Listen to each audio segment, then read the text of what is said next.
The Trump administration is aiming to fix the country's postal service that's been drowning in billions of dollars of debt for years now. USPS is warning, though, of potential consequences, including thousands of jobs getting slashed. So, now you heard it there. They are drowning in debt. And it is lots of debt. And they're not supposed to take any federal money. The whole thing, they're supposed to be able to pay for themselves. Right? This is an organization that's supposed to pay for themselves through the stuff that they do, from postage stamps to postage, et cetera, et cetera. They're not. And they haven't been for a while. It's been a losing proposition for a while because they're no longer the only game in town.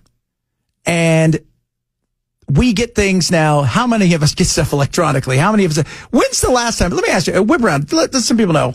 Maybe some of you are older. It may be different, but when's the last time you mailed something? Anybody? In an actual mail? I cannot remember. Look at Bell's thinking. I want to say I did it recently, but to be honest, I don't think I have. No. Now, not that I can remember. I've anyway. UPS some stuff or that kind of things. But the last time I mailed a letter or mailed anything at the post office, I couldn't even tell you. Yeah. I mean, even with bills that I get in the mail, 99.99% of them have an online option to go pay it that way. Yeah. So it's not like I'm getting a cell phone bill and then I send it back in. I just do it online. We just don't anymore. And when you live off of those things, well, it's hard to think, "Ooh, this is going to be great." I mean, we got to make some serious choices. Again, it goes back to nobody wants their area cut. Nobody wants to see anybody lose their jobs. But at what point do we go, well, this is unsustainable, right? This is it. U.S. postal workers along Broadway joined more than 260 rallies across the country in recent weeks, making it clear to President Trump, USPS is not for sale, a resounding chant from some 640,000 post office employees. People are here and they want to make sure that they fight for their job. The backlash comes as the Trump administration weighs possibly privatizing USPS or transferring it to the Department of Commerce, taking away some of its independence. Which everybody's like, no, we don't want that. But, several of you have said, well, I mailed some stuff this morning, but a lot of you are going, but I'm also a senior. I'm a little bit older. Okay, again, that's fine.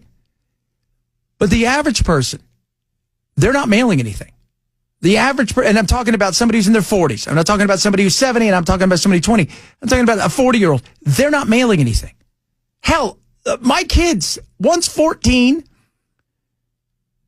6. The ones that are here, my son will be here this weekend. He's 14. I don't think they've ever seen the inside of a post office. They're both probably like, what the hell's the Postal Service? They have no idea. Is that FedEx? Yeah. That's it. FedEx, UPS, Amazon, right? They think Amazon's some sort of mail delivery system. And it is. It is, for the stuff we need. So, if it's losing money, think about the billions, and we'll break it down here in a little bit. The billions it's losing, it's insane how much it's losing. If it was to privatize the Postal Service, then we'll be driving up the cost for small business as well as our consumers. Workers fear the changes will come with thousands of job cuts and impact vital mail deliveries, particularly in rural areas. The folks that we deliver to every day, the baby formula, the medications that go out, especially rural areas when they're talking about 51 million deliveries in the rural areas. The U.S. Postal Service is not supposed to be funded by taxpayer dollars, operating on sales revenue only. But it's been in such poor financial shape for more than a decade, Congress approved $107 billion in government funding to help it out in 2022. 3 years later, USPS is still in deep debt amid the declining need for first-class mail. So far this month, USPS has agreed to cut 10,000 jobs through a voluntary retirement program and billions of dollars from its budget, working with Elon Musk's Department of Government Efficiency. The move creating some heavy concern. With the Postal Service, we was able to attain a middle-class life. And without the Postal Service and the benefits that we receive, we may not be able to live a middle-class life. Now, in an open letter to Congress this week, the U.S. Postmaster General said that stamp fraud, 31,000 building leases, and costly federal requirements are all adding to the post office's financial problems. Then there's lots of, first of all, I didn't know stamp fraud was that big. Is that a big thing? I've been a stamp fraudster for years, and I'm not making a lot of money. I got all these forever stamps that don't work. And I know a lot of you have chimed in and said, well, we had to pre-fund our retirement for 75 years. Well, you didn't get there. They had to ask for that to change because they couldn't afford it. It became too much. It became too top heavy. Some of you said there's a lot of stuff that when you look at this, this is where it's a perfect example of you're borrowing money when you weren't supposed to. You're losing money. At what point do we say, okay, we can't do this? We can't. I don't want anybody to lose their job, but at what point do you say, we make $1, we lose $8?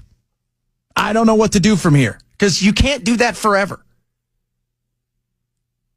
And it's frustrating. And you don't want to privatize. You don't want to do this. You don't want to. Well, you got to figure something out, because you can't live off. This is the thing with government now. We have allowed too many programs and too many things to falter, to not be forward thinking, to fight against the norms, to allow the unions to push too much around. And we are now looking at the fruits of the labor, which is these trees aren't bearing anything and they're nearly dead.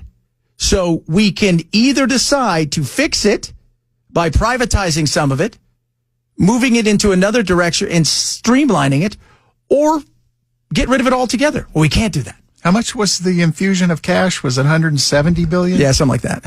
You know, that kind of a number should be shocking. Should be. Because that's almost 20% of $1 trillion. And we have 36 trillion in debt. That goes a long way towards debt. We shouldn't be spending 170 billion on the post office. No, that loses money and will continue to do so. The forecast is they're going to continue to lose money. So maybe you keep it in rural areas and you privatize some of it. You know, I go back to what happened in Britain with the trains. They took the trains away in certain areas and decided to privatize lines from British Railway. So Virgin and a few others bought them. They are turning a profit, then the trains are running on time. The British trains are still, government trains are not running on time, and they're losing gobs of money. How am I supposed to get my weekly coupon mailers if we don't have the post office? Do we have those? I was being sarcastic. The last time I used an actual paper coupon was probably before the last time I used used the post office to send mail, because it's all on apps and digital nowadays. You don't need the post office in our current system. No, you don't. You don't need the post office. And we just don't. I mean, again, there's so many people that work there and so many people that an older generation that relies on it. But for the most part, we don't need it. We don't need any of these things. We have UPS. We have FedEx. And in many states across the country, they have their own small group of people who deliver, and you can do certain like this. Maybe we start privatizing this and selling routes to people so they can do it, because you watch how efficient it'll be. It is frustrating, absolutely. But at the same time, if we're talking about saving money and we're not looking at the things that are losing money that were supposed to stand on their own, and now we're thinking, do we have to loan them more money? What do we do? What is the answer? And somebody said, well, they're top heavy. You can fire all the management. It still isn't going to fix the problem that the thing that you're using is obsolete. Right? Bell was joking about getting coupons. He doesn't get coupons. Would be funny if you did, though. I was being sarcastic about them being mailed, but I do use coupons, but I use it in the Kroger app. I don't need the junk mail. Yes. You know what? Go ahead. I just found out this weekend I've been getting Southern Living magazine on a regular basis, and I have no idea how. Really? I'm not paying for it. But in the mail was a Southern Living magazine this weekend. My wife usually checks it, and she goes, oh, yeah, you've been getting that every month. I just throw it away. And I said, well, stop doing that. I might read it. Yeah, you don't get that unless Might you're you like read a it, real good really? old boy. I'm going to put a little table in the bathroom and put all my Southern Livings on it. There you go. That's how you turn lemons into lemonade right there. Southern Living magazine. What are you, a dentist? I'm still getting my Highlights magazine. Yeah. But I have no idea how I'm getting this magazine. So you didn't order it? No. You didn't, your kid didn't sell it 20 years ago as part of some sort of subscription and it still sends it to you? You know what, dude? That could be. It might have been from an old grade school project that, whenever my son was selling stuff for school or something. And you just continue to get and I it. just but my wife, she says, I just throw them away. How's that make you feel, Southern Home Living magazine? That's what we do. Somebody says, Kroger sends me paper coupons. It's good. That's good. I mean, a lot of people get coupons. That's great. And again, older people tend to get coupons and use them. I mean, Yeah. I'm just being honest, right? Most of the people that use coupons probably over 60. Yeah. Yeah. And when you look at how many people have Walmart or Amazon subscriptions, Oh, yeah. 80% of that stuff is coming UPS or FedEx Or today. straight from them. Yeah. Yeah. Like when we do like a Walmart thing, it's somebody goes in, picks all the stuff, and delivers it to us. Yep. So times are changing, and the United States Postal Service better figure something out because the bill. We can complain all we want, but when we hear it in plain numbers, when the answer is, well, we got too many people that are this, or we have too many people that are top heavy in management, or we can't raise the rates. What are you going to raise the rates to? Nobody's paying for your stuff anyways. That's Something that personally irritates me, that guy in the audio that you played was talking about how he has a middle class lifestyle because of his pay and his benefits. Yeah. If you're sucking off the taxpayer teat to get that, you're a leech and you need to go find another place to make your money. Yeah. Yeah. Well, and he probably has been working for the post office for 20 years, 30 years, and he bought a house and he's living a good life now, something he couldn't do today. Just because you work for the government doesn't mean you're entitled to the job. Yeah. Well, they all think that. A lot of them do. There's no doubt about that. By the way, Tracy wants to remind us she's only 55. She uses coupons, and she's only 55. My wife gets a magazine monthly that we never bought or ordered, says 8018. Hey, Ken, Jason said there's a system where you can get 10 CDs for a penny. Oh, remember that?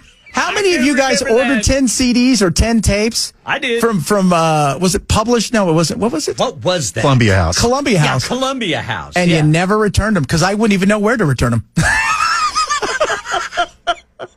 Oh, my Lord. Reliving the old days, kids. Reliving the old days.